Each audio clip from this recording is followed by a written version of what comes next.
From Hollywood, it's time now for... Johnny Dollar. Johnny, this is Vincent Price. I'm calling from Hollywood. Oh, sure. My name's Shirley Temple. Now, who is it and what? Really, Vincent Price? Do I sound like Mickey Rooney? Well, no. But now, tell me, Mr. Price. Now, look, the name is Vincent. Okay, Vincent. What can I do for you? Johnny, I have a little problem in connection with one of my paintings insured for $100,000. $100,000? You call that a little problem? This painting has suddenly disappeared. Oh, I see. What's the insurance company? State Mutual. Oh, well, they have a small branch office right there in Los Angeles. Yeah, I know, but Bert Parker, the man who sold me the policy and should take care of this matter, well, every time I've called him, he's been out. And I learned just this morning that nobody knows where he is. Okay, Vincent, I'll grab the first plane.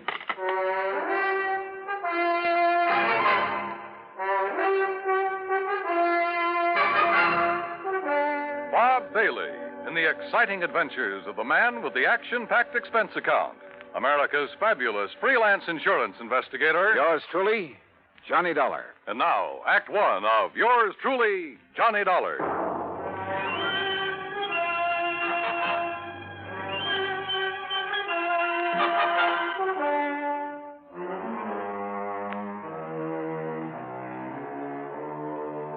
Expense account submitted by Special Investigator Johnny Dollar to the State Mutual Insurance Company, Home Office, Hartford, Connecticut.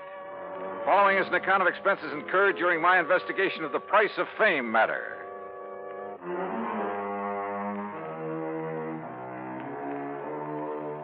Expense account item 1, $178.50, plane fare and incidentals, Hartford to Los Angeles. By the time the big silver Constellation made its landing at the international airport, it finally dawned on me that I hadn't arranged with Vincent Price about where and how and what time I'd meet him. But as I picked up my luggage, I discovered a hungry-looking crowd of autograph hounds milling about the tall, gracious man I was looking at. Oh, sure. I'm glad to. Look, but just one at a time, will you please? I can't very well. All right, there you are. Now I have to meet a friend. Gee, just one more, please. Huh, Mr. Price? All right, if you insist. Here. Best wishes from T. Willie Rocking Horse. Huh? How are you, Johnny? Oh, great, but I didn't expect... Johnny who? You mean to say you folks don't recognize Johnny Dollar? Oh, no, wait a minute. Attaboy, Johnny. Give 'em all. I'll wait for you in my car. It's right over here at the curb. Yeah, but look, will you? Hey. Right here, Mr. No, Price. no, I'm nobody. Please. By the time I got away from that mob, I felt as though I'd been run through a ringer. But we finally took off in Vincent's car and drove to his beautiful home up in one of the canyons west of Beverly Hills. Nestled among the trees with spacious lawns and well-kept gardens, it's furnished in the most excellent taste. I'm no expert, but to say that I was impressed by the extraordinary works of art in that home would be the understatement of the week. Engravings, prints, fine sculptures, but most of all, paintings. And even to my unpracticed eye, all of them were, well, magnificent. Here's a little thing I picked up in London, Johnny. It's called The Old Man in Red by Goya. Wow. Yeah, I thought original oils by him were found only in the big museum. Well, I've been pretty lucky in getting hold of some of these. Yeah, you've known what you were doing, too. You like this one? It's called Fright. It was painted by Kenneth McManus. Uh-huh. Beautiful. Beautiful. Like all the rest of them. Thanks. How about this one here at the end? Night Wind by, I'm sorry, Vincent, I can't make out that name. You don't have this one lighted like the rest. No, that's to maintain its somber mood, Johnny. Oh. And that's what made it possible for the substitution of this copy to go undetected. That's a copy? Yeah, that's my problem. The $100,000 Night Wind by Jean-Baptiste has been stolen. This was left in its place. Oh, I see. It's not a bad copy, probably worth a couple of $100, but it's hardly a genuine Baptiste. Well, when did you discover this substitution, Vincent? When I returned from a lecture tour early last week. Oh, that's right. You've been traveling all over the country lecturing on art, Well, haven't let's you? call it talking about art, huh? Tell me, have you notified the police about this? I suppose I should have. Well, I felt that was Bert Parker's job. And you haven't been able to reach him over at State Mutual? As I told you on the phone, he hasn't been in his office for some time. Vincent, have you any theories about who might have done this? Yes, I'm afraid I have. Why do you say it that way? Very few people knew I'd gotten hold of this Baptiste, only some close friends and a couple of art experts. So? And the place was not broken into during the time I was away. Of that, I'm sure. Well, go on. The family and servants kept very close track of anyone who entered the house while I was gone. You have a list? Yes, I do have a list. Here. Good. Alfred R. Hawkinson. That's an electrician who came to do some wiring. He wouldn't know a Rembrandt from a Mickey Mouse. Ann M. The Schumann. music teacher loves music, hates paintings. What about delivery boys, people like that? They never get beyond the back door. Go on, read on. That next one is Ben, the gardener. You can forget about him. And Bert L. Huh? Yeah, Bert Parker. He was here twice. What for? Well, ostensibly to check on some of the paintings he'd insured. The first time, on the 11th, Mrs. Price was with him while he poked around. On the 15th, she had to leave to keep an appointment. And just when he left the house, nobody seems to know. Oh, brother. Are you thinking the same thing I am? Now, look, Johnny, I haven't known Bert very long, and, well, he seemed like such a harmless little old fuddy-duddy. As for his knowledge of art... Yeah, I wondered about that. Well, he was perfectly satisfied to take my evaluation on the 2 or 3 things he'd insured. So, well, Johnny, I may be all wrong. Vincent, a thing like this may only happen once in 1,000 years. In any event, the company will certainly make good your loss. Well, with a work of art, it isn't really the money that counts. And, Johnny, listen. Look, I may have jumped to a completely unjustified conclusion about Bert Parker. Oh, yeah? Sure. Well, let's go down to his office and see. We'll return to Johnny Dollar and the Price of Fame matter. That's Vincent Price in just a moment. And now, Act 2 of yours truly, Johnny Dollar and the Price of Fame matter. A priceless original oil painting, stolen from the home of Vincent Price, famous radio and picture star. One of the few people who'd had the opportunity was the man who'd sold him the insurance on it, Bert Parker. Together, we went to Parker's office at 4 State Mutual in downtown Los Angeles.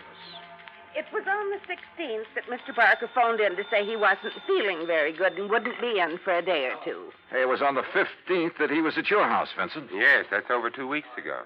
And you haven't heard from him since, Miss Pritt? No, Mr. Dollar. We've tried calling his apartment, but since there hasn't been anything really pressing here at the office... What's the address of his apartment, please? Well, it's out in Westwood, 1308 Pandora Avenue. Look, Vincent, I'm going out there. I'll call you if I You're find going to need transportation, aren't you, Johnny? By the highest price chauffeur in the country? Sure, why not? Oh, before you go, Mr. Price, I wonder if...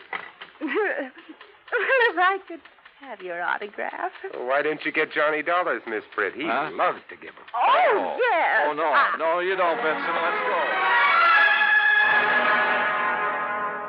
It took a little persuading, but the landlord at Bert's apartment finally let us into his 4-room suite.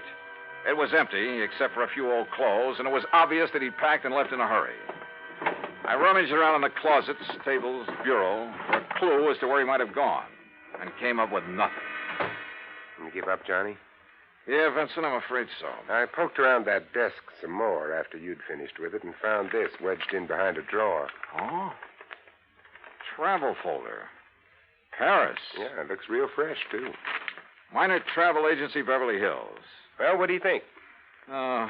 Pretty much of a long shot, Vincent. But they do pay off sometimes, don't they?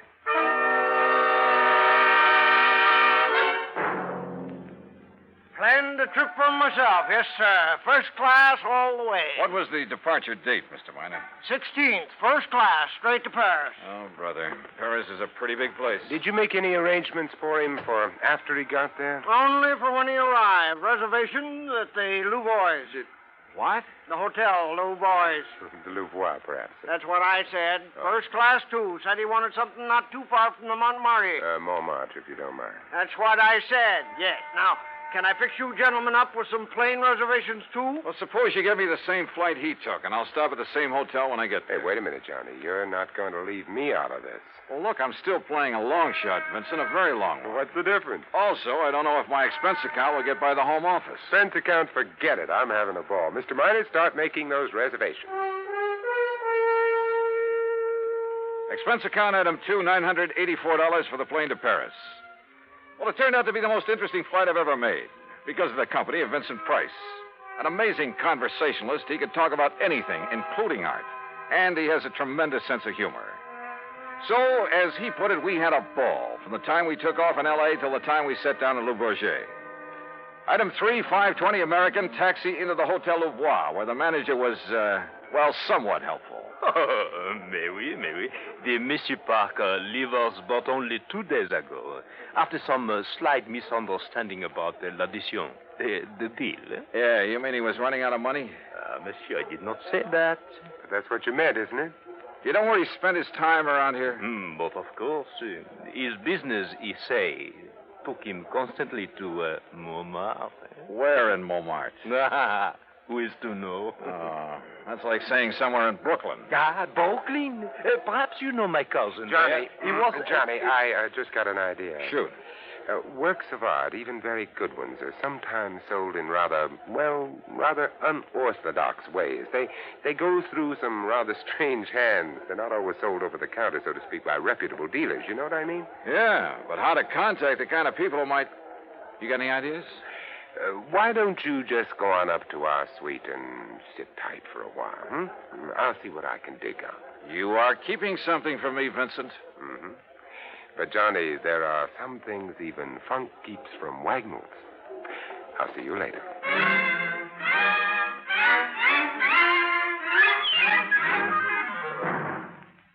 Act 3 of yours truly, Johnny Dollar, in a moment.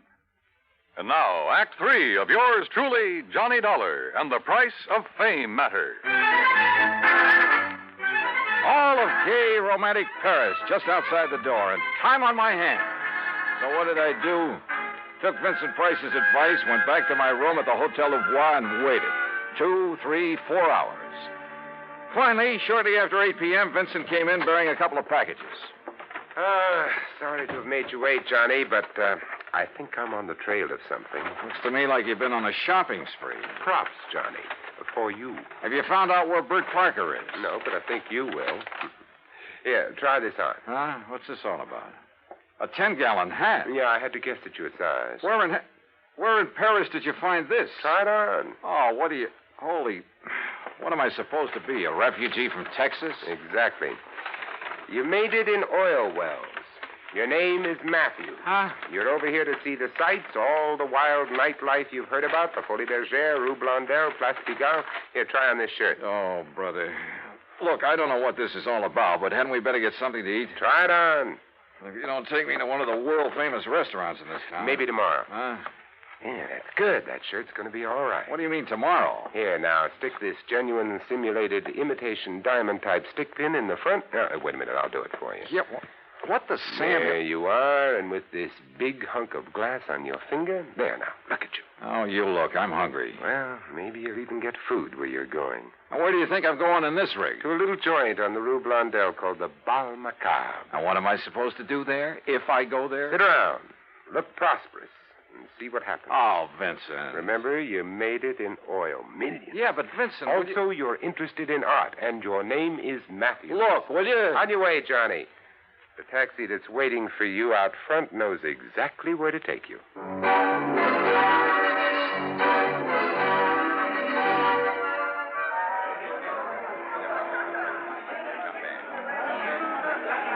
Bal Macabre was really a joint. It was dirty, and the people packed like sardines in it were dirty, too. Characters who made a business of being characters. And everybody screamed at everybody else. Except, that is, for the wormy little man who sidled up to the postage stamp-sized table on which my glass and a bottle of wine were balanced. Pardon.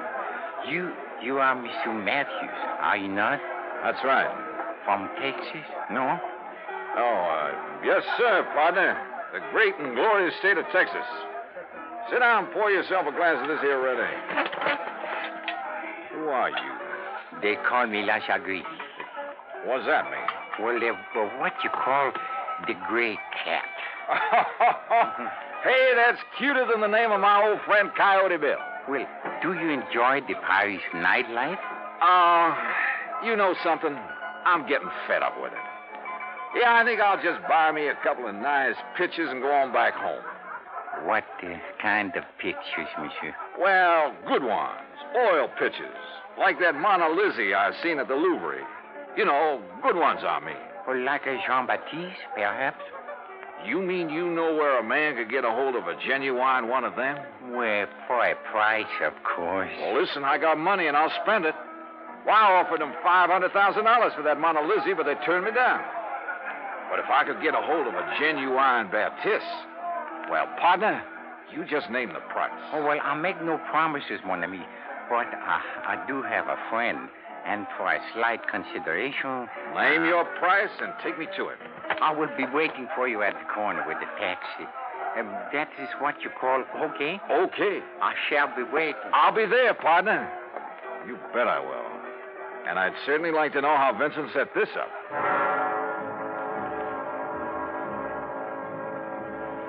The taxi dropped us off at one of the most disreputable-looking apartments in the whole of Paris. My friend, who called himself the Gray Cat, looked carefully around before entering the front door. Then we climbed 4 flights of a dark, musty stairway. No, remember, my friend, you are not to pay the price he asks at first. If you like, I will make the arrangements for you. Now, that would be right friendly of you, partner. But how would you come out on this? Well, all I ask, monsieur, is 10% of what you pay. And maybe a little extra from him for bringing me up here? Oh, monsieur. Oh, now, don't give me that, partner. I've been around. I'm wise to how you fellas operate. But if I can get a hold of a real, genuine Baptiste... You will see.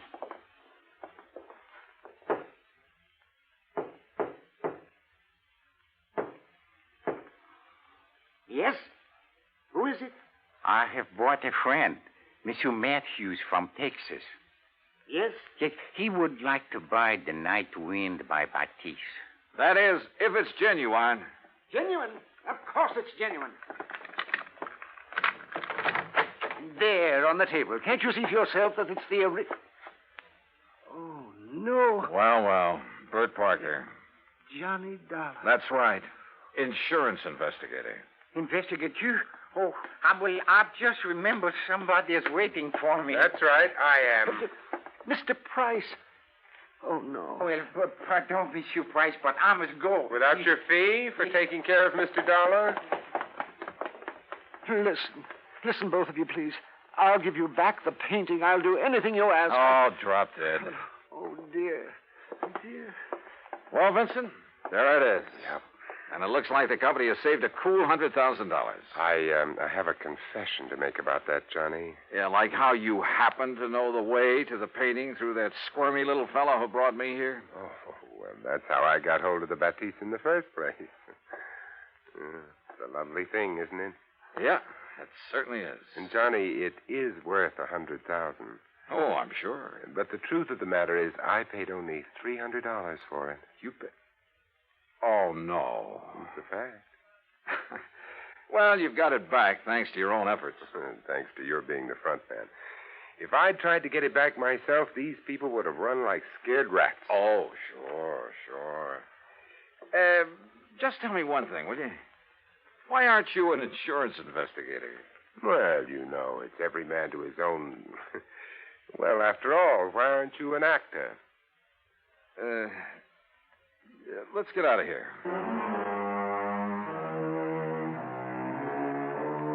Disposition of Bert Parker? Well, that's entirely up to the company. Vincent, now that he has the painting back, doesn't care one way or the other. However, from the company's standpoint, well, it's not the kind of black eye that's good for you. Expense account total, including incidentals and transportation back to the States, $2,341. Remarks? Well, to Vincent Price, my eternal thanks. Not only for the help on this case, but most of all because it's given me a chance to really know him. Yours truly, Johnny Dollar.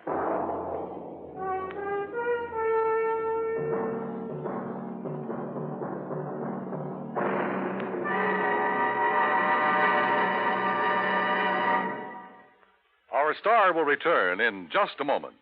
Now, here's our star to tell you about next week's story. Next week, the heart of sunny southern Jersey, and a case that took a very sudden, very strange twist. Join us, won't you? Yours truly, Johnny Dollar.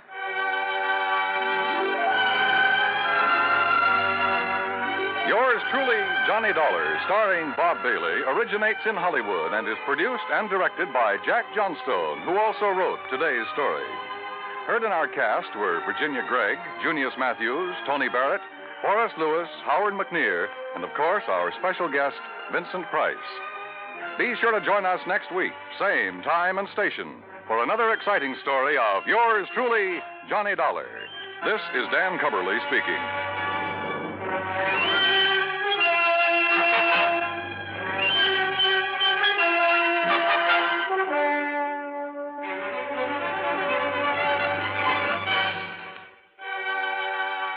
This is the United States Armed Forces Radio and Television Service.